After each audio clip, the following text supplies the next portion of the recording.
Sometimes there are devices that we can completely overlook, but once we give them a try, they leave us absolutely stunned. That's exactly what happened with me with the new OBSBOT Talent. All-in-one interface that pushes the boundaries of live streaming, recording and directing. It's fantastic for anyone looking to manage multi-camera events, broadcasts, amazing for live streamers wanting to streamline their setup, and maybe even do some cool IRL streaming around the area, maybe to show something, and a game changer for someone that wants to create more and waste less time.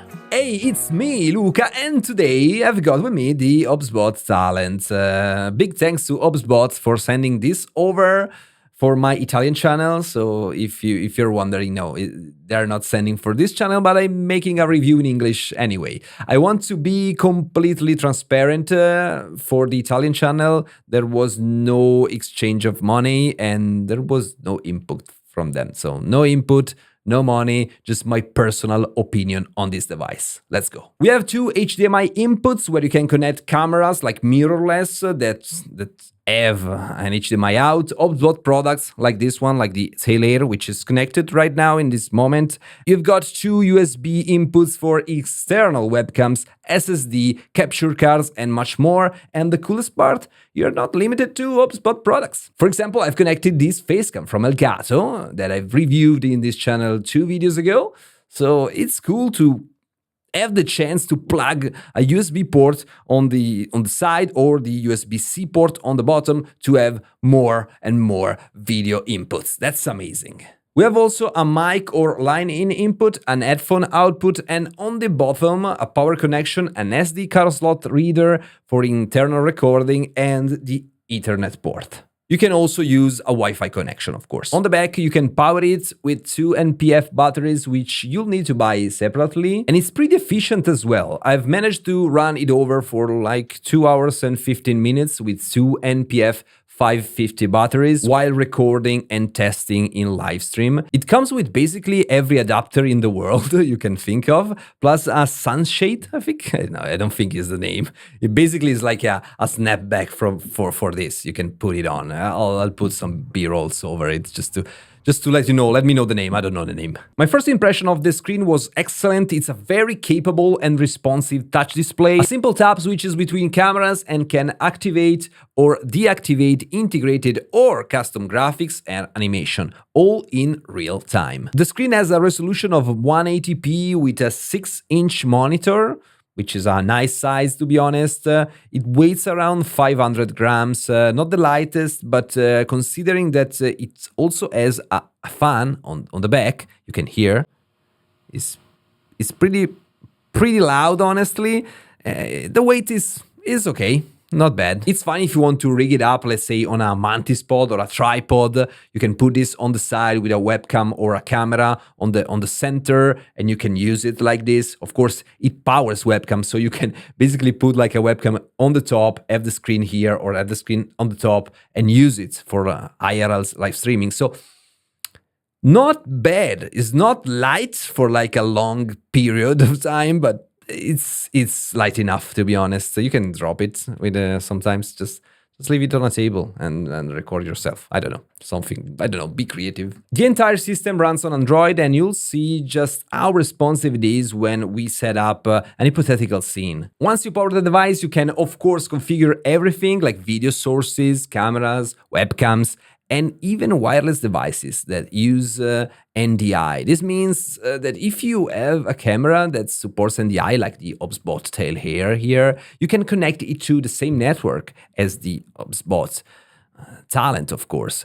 For example, you can place this in a remote corner of your room without worrying about wiring it up to the device. It's really cool if you think about it. You have presets for shows, let's say. You have some presets on how the canvas it is, like OBS, for example. You can set it up in a 9:16 or in horizontal mode and have the chance to switch between one or the other if you want to stream, let's say, on Instagram, for example. example. The device comes loaded with tons of graphics, effects like timers, countdowns, scoreboards for sports and live events, customizable text you can set up the color, font, size. And if you have a specific need, you can import, of course, your own graphics and videos.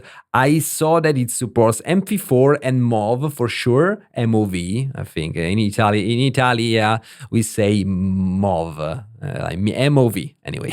It also supports an audio management and mixing system, allowing you to connect microphone, playing some background music, for example, and mute sources. For example, you can mute sources for the stream or for your monitoring, for example. Maybe you don't need this camera to grab the audio because it's crap, and so you want to mute this and grab the microphone, for example. You plug this microphone inside of it, and you have the microphone to have the better audio going into your live stream. You can even do chroma keying. You can, if you have like a green screen, you can basically cut out your green screen and put something behind, like a gameplay, a picture. Guys, an onboard green screen. That's cool for me. After about a week of using this device, I was already in love with it, as you probably can tell. I realized there's so much more after that. And we can do so much more, guys. For example, can you do picture-in-picture with it, like in OBS, where you take the console feed from a capture card plugged into the USB port and get your webcam as well? Yes, absolutely you can. And it's super smooth as well. It's super quick. What about multi-streaming, for example? You can do that? Yes, you can. And also you can have an overlay chat with multiple sources of chat going into your feed here.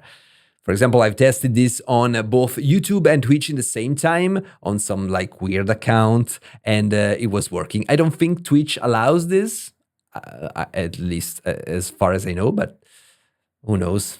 Maybe. It's cool anyway to have it. Maybe you can stream on YouTube and Facebook if you want. And if you want, for example, to do replays for a basketball game when you're broadcasting, you can. There is like a dedicated feature here. You can just tap and you get the replay. You can set up the how many seconds you want the replay to go back in time. Okay, what about alerts, for example, like those from Streamlabs, Stream Elements for subs, super chats, bits, etc. Yes, you can add, you can load actually a web page, just any web page, like a Stream Elements link, and you're good to go. Now, it's not the most convenient thing to type a full link with like a touch keyboard, but hey.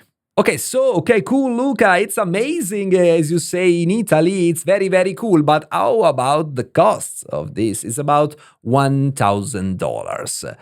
Well, I think it's a situational device, but stick around with me until the end because I have an idea you won't see it coming. In fact, if you are creative enough, post a video here and comment below, just let me know how you'd use a device like this. You never know, I might do something wild in this channel. I'm new, I can do everything I want. So we have less than 200 subscribers, so it's super cool. I can do everything I want. But anyway, let's talk about issues. It can only record up to 180p at 60 frames per second. A bit outdated? Yes, maybe. Personally, considering that this device is heavily focused on live streaming, 4K is pretty much unnecessary. And also, it's hard to handle for a device like this. Also, for example, like now, it's super, super warm. It's hot. And I never had some overeating issues, but now it's super hot. I can cook a bistecca like here, just some polo, chicken here, I don't know, can put something on it. Yeah, another issue, for example, is the display, the colors, to be specific.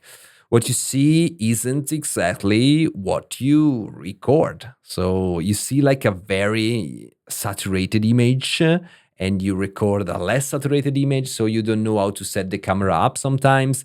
is not like ideal. I try to swap the custom modes, because you have some custom modes on the display, but no one of these modes was working. So I don't know why they did this thing. Are these deal breakers? Not really, honestly. The costs, we are looking around $1,100. Now, I can imagine some of you are either about to click away, or maybe you are the kind of cheeky folks who wants to know the price before the video, and you already clicked on the link in the description to check the price before I even said anything in this video. But either way, I think it's a fair price. Is this for everyone? No, but it's a game changer for IRL streamers looking for top-notch quality, for example. Anyone wanting to record sports events without going crazy with cables around the gym and cameras. It's fantastic for those who want to produce simple videos without intense editing, live session, for example,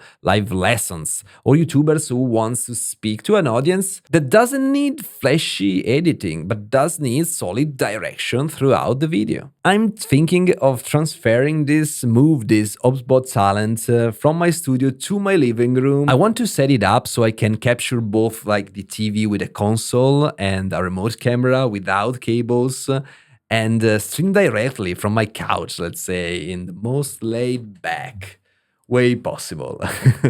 If this works out, I'll let you know on my Instagram. I just leave you the name here because Italian is difficult to spell. It's annoying. Anyway, speaking in Italian, did you know that every time you press the like button just down below, my English gets better and better and better every time? So it's pretty cool. Thanks for the likes anyway. And you can enjoy these videos here, guys. So thank you very much for your help. I don't know why I'm doing this like airy seller. Just gimmicky maybe. I don't know. But yeah. Bye-bye.